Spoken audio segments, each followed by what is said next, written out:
Maalesef kıymetli dostlar yine haydut haydutluğunu yaptı. Huyudur, değişmez.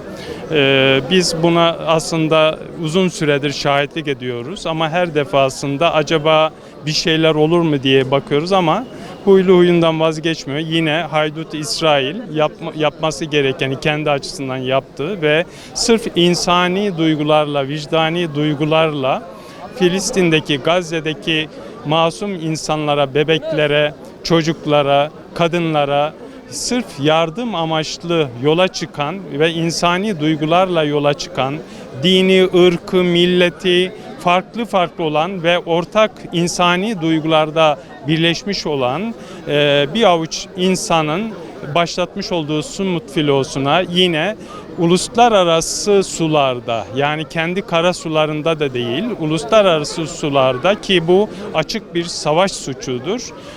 Çağdaş dünyanın gözü önünde maalesef gözümüzün içine baka baka yine haydutluğunu ortaya koydu ve buradaki insani davranışlara, insani eylemlere engel olmaya kalktı ve buradaki o masum insanları esir alarak götürdü.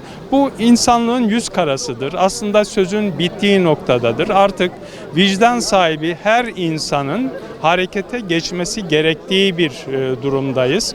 Özellikle birazcık vicdanları varsa uluslararası kuruluşlar bu anlamda yapması gerekenlerini yapması gerekir. Aksi takdirde İsrail aslında bütün bu yaptıklarıyla vicdanlardaki o düşmanlıkları, ona karşı olan kin ve nefreti daha da büyütmektedir. Aslında İsrail bütün bunlarla kendi sonunu hazırlamaktadır ve inşallah o son yakındır.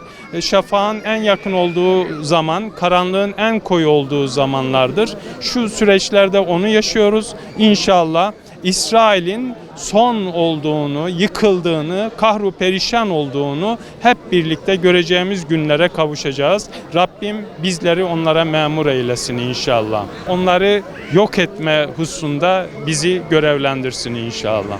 İnsanlığın vicdanı olan küresel Sumut filosuna dün akşam bir saldırı oldu. Zaten haydut bir devlet olduğunu dünya kabul etmiş. Ama bugün işte uluslararası bir sularda bu hadisenin olması gerçekten bütün insanlığı yaraladı. Dolayısıyla bu saatten sonra artık bu devletin demek ki artık sınırları bütün dünyada, bütün mazlumlar üzerinde yapacağı bu zulümünü her tarafta yapabilirim gücünü göstermek herhalde niyetinde. Dolayısıyla bunun eğer bu sınırı, bu tahdidi önüne konulmazsa, özellikle İslam ülkeleri bu manada hele uluslararası sularda bu cani devlete karşı, devlet de demeyelim, bu cani yapıya karşı gerekli duruşunu göstermez ise demek ki Amerika gibi her istediği yerde, her istediği ülke üzerinde bu tahakkümünü sürdürmeye daha da bir cesaretlenecek. Dolayısıyla biz Sumut filosundaki o vicdan olan o seslere biz buradan onlara şükranlarımızı sunuyoruz. Çünkü bütün insanlık adına yola çıktılar. Bugün uluslararası bir sularda şu anda tutuklu vaziyetteler. Yani gasp edilmişler aslında o cani yapı tarafından. Dolayısıyla biz insanlık olarak ve de Türkiye'deki Müslüman olarak sesimizi yükseltmek zorundayız. Bütün İslam aleminin sesini yükseltmesi lazım.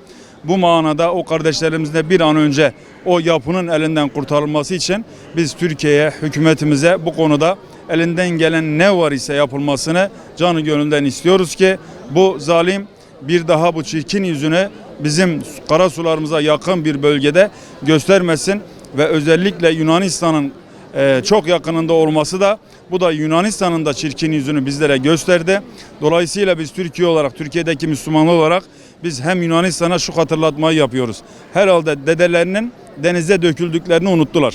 Bunu unutmasınlar ki bu tarih tekerrürden ibarettir. Siyonistlerle birlikte bu defa denize dökeriz inşallah. Dolayısıyla o kardeşlerimizin de bir an önce kurtulup yurtlarına, evlerine dönmelerine inşallah hem dua ediyoruz.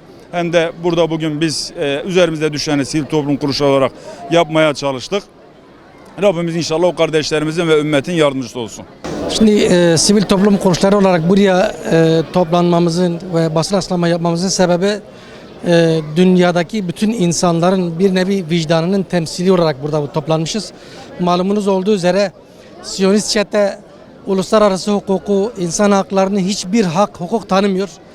ve maalesef bunlara hesap soran, yargılayan bir şey de yok. Çünkü bizim uluslararası hukuk dediğimiz şey başta Amerika olmak üzere genelde Avrupa'nın elinde yürüdüğü için maalesef onlar da Siyonist çeteyi bu noktada ne durduruyorlar ne de herhangi bir engel oluşturabilir. Tam aksine yaptıkları bütün katliamlara, bütün zulümlere ortak olmaktadırlar. Yani gerçekten bugün sadece Gazze'de değil, yani Filistin'de ve Filistin'in Batı Şeriası'nda, Kudüs'te yani insan hakları ayaklar altına alınmaktadır. Ve şu anda 7 Ekim'den bu yana Gazze'de başta olmak üzere ve son zamanlarda Batı Şeria ve Kudüs'te olan işkenceler, insan haklarının ihlali haddi hesabı geçmiş ve artık yani bunun detayına vakıf olan insanlar insanlığından utanmalıdır. Dünyadaki bütün insanların vicdanı olarak, sembolik olarak somut filosu yola çıktı. Fakat yine Siyonist çete her zamanki gibi uluslararası hukuku da tanımaksızın uluslararası sularda insanlara müdahale ettiler ve onları yani bir nevi esir olarak kalmışlar. Dolayısıyla vatandaşı olan bütün ülkeler bir araya gelip Siyonist çeteyi durdurmalılar.